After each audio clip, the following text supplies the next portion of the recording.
हरे कृष्णा, राधे राधे। व्रत विधि उपाय में सभी लोगों का स्वागत करती हूँ।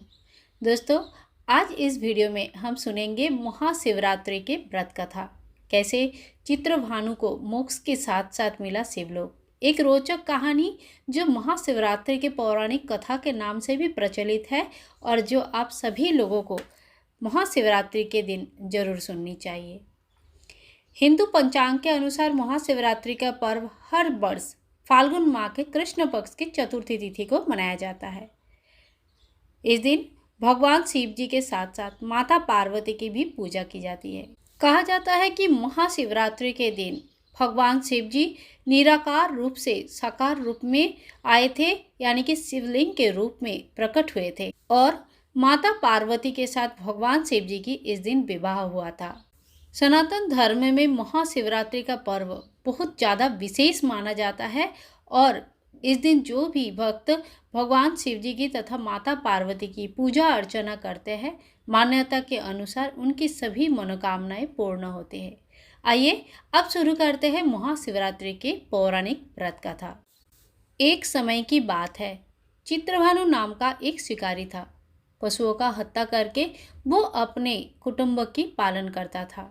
वो एक साहूकार का ऋणी था और ऋण समय पर चुका नहीं पाता था। इसीलिए साहूकार क्रोधित होकर उसको शिवमठ में बंदी कर लिया। संयोग से उस दिन शिवरात्रि था। वही रहते हुए शिकारी मठ में शिव संबंधी धार्मिक बात सुन रहा था। वही उसने शिवरात्रि के व्रत की कथा भी सुनी। संध्या होने पर साहूकार ने उसे बुलाया और ऋण चुकाने के लिए पूछा तो शिकारी अगले दिन सारा ऋण लौटा दूंगा ये वचन दिया। साहूकार ने उसकी बात मान ली और उसे छोड़ दिया। शिकारी जंगल में शिकार के लिए निकला, लेकिन दिन भर बंदी गृह में रहने के कारण वो भूखा प्यासा और व्याकुल था। सूर्यास्त होने पर वह एक जलाशय के समीप गया और वहाँ एक घाट के किनारे एक पेड़ पर थोड़ा सा जल के पीने के लिए लेकर चढ़ गया क्योंकि उसको पूरी उम्मीद थी कि कोई ना कोई जानवर अपनी प्यास बुझाने के लिए यहाँ जरूर आएंगे। वो पेड़ बेलपत्र का पेड़ था तथा उसी पेड़ के नीचे एक शिवलिंग भी था। सूखे बेलपत्रों से ढके होने के कारण दिखाई नहीं दे रहा था। शिकारी को इस बात का कोई खबर नहीं था, ना ही उसको इस बात का पता चला। भूख और प्यास के थका हुआ उसी मचान पे वो उठकर बैठ गया। मचान बनाते समय उसने जो टहनियाँ तोड़ी वो संयोग से शिवलिंग पर गिरी और इस प्रकार से दिन भर भूखे प्यासे शिकारी का व्रत तो हो गया और शिवलिंग पे बेलपत्र भी चढ़ गया। एक प्रहर रात्रि के बीत जाने पर एक मृगी तालाब पे पानी पीने के लिए पहुंचती है। शिकारी जैसे ही शिकार करने के लिए अपने तीर धनुष तैयार करते हैं तो उसके हाथ के धक्के से थोड़ा सा कुछ बूंद पानी और बेलपत्र नीचे शिवलिंग पर गिर जाते हैं और अनजाने में ही पहला प्रहर का पूजा संपूर्ण हो जाते हैं। मृगी बोली, मैं गर्भिणी हूँ और शीघ्र ही प्रसव करूँगी। तुम एक साथ 2 जीवों का हत्या करोगे जो ठीक नहीं है। मैं बच्चों का जन्म देने के बाद शीघ्र ही तुम्हारे सम्मुख प्रस्तुत हो जाऊंगी, तब मार लेना। शिकारी ने अपनी तीर धनुष नीचे रखा और मृगी जंगल झाड़ियों में लुप्त हो गई।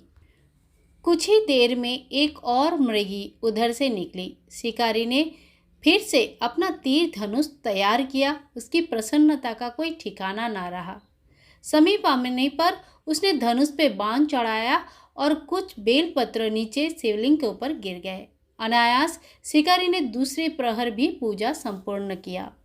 तब उसे देख मृगी ने बड़े ही विनम्रता पूर्वक निवेदन किया कि मैं थोड़ी देर पहले ही ऋतु से निवृत्त हुई हूँ, कामातुर विरहिणी हूँ और मैं अपनी प्रिय की खोज में भटक रही हूँ। मैं अपने पति से मिलकर शीघ्र ही तुम्हारे पास आऊँगी, तब हमें मार लेना। शिकारी ने उसे भी जाने दिया। 2 बार शिकार को खोकर वो बड़े चिंता में पड़ गए। रात्रि का आखिरी प्रहर था, तभी अन्य एक मृगी अपने बच्चों के साथ उधर से निकल रही थी। शिकारी धनुष पर तीर चढ़ाकर उसे छोड़ने ही वाले थे कि इस समय मृगी ने बोले, इन बच्चों को इनकी पिता के हवाले करके लौट आऊंगी। इस समय मुझे मत मारो। शिकारी हंसा और बोला, सामने आए शिकार को छोड़ दूं? मैं ऐसा मूर्ख नहीं। इससे पहले मैं 2 बार अपना शिकार छोड़ चुका हूँ। मेरे बच्चे भूखे और प्यासे तड़प रहे हैं। उत्तर में मृगी ने फिर कहा, जैसे तुम्हें अपने बच्चों की ममता सता रही है, ठीक वैसे ही मुझे भी मेरे बच्चों का बड़ी फिक्र है। इसीलिए सिर्फ बच्चों के नाम पर मुझे थोड़े देर के लिए जीवन दान दे दो। मेरा विश्वास करो, मैं इन्हें इनकी पिता के पास छोड़कर तुरंत तुम्हारे पास लौट आऊंगी। मैं प्रतिज्ञा करती हूँ। मृगी का दीन स्वर सुन के शिकारी को बड़ा दया आया। उसने उस मृगी को भी जाने दिया। शिकार के अभाव में बेल वृक्ष पर बैठा उस शिकारी ने बेल पत्र तोड़ तोड़ कर नीचे फेंकता जा रहा था। इससे उसकी तीसरी पहर का पूजा भी स्वतः संपूर्ण हो गई। तभी वहाँ से एक हृष्ट पुष्ट मृग उसी रास्ते से जा रहा था। शिकारी ने सोच लिया कि इसका शिकार वो अवश्य करेगा।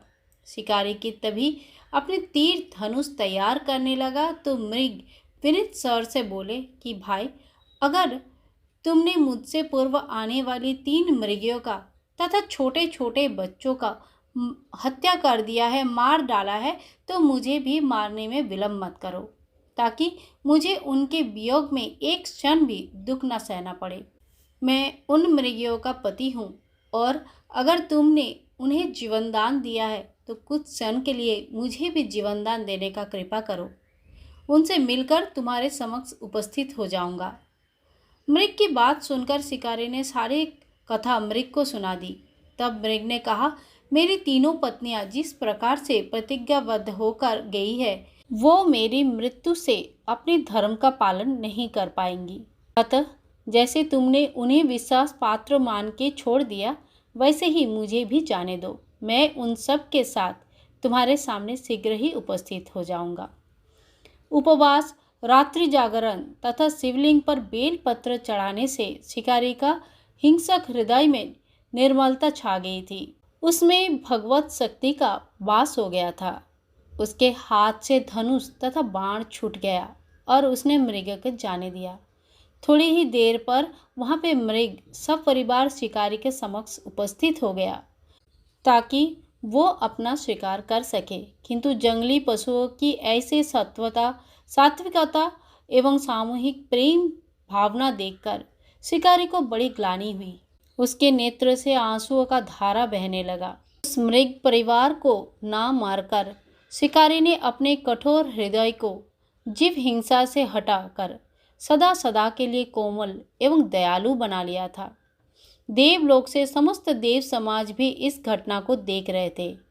उसके ऐसा करने पर भगवान शंकर अति प्रसन्न हो गए और तत्काल उसे अपने दिव्य स्वरूप का दर्शन करवाया तथा उसे सुख समृद्धि का वरदान देते हुए गुह नाम का प्रदान किया। ये वही गुह था जिसके साथ भगवान श्री राम ने मित्रता की थी। बोलो भोले भंडारी की जय, भोम भोलेनाथ की जय। तो ये थी आज की पौराणिक कथा। आप सभी को ये कथा भगवान शिव जी की पूजा की बात जरूर सुननी चाहिए। वीडियो अच्छा लगा है तो लाइक करें, शेयर करें और चैनल को सब्सक्राइब करके रखें। मिलते हैं नेक्स्ट वीडियो में, तब तक के लिए विदाई दें। हरे कृष्णा, राधे राधे।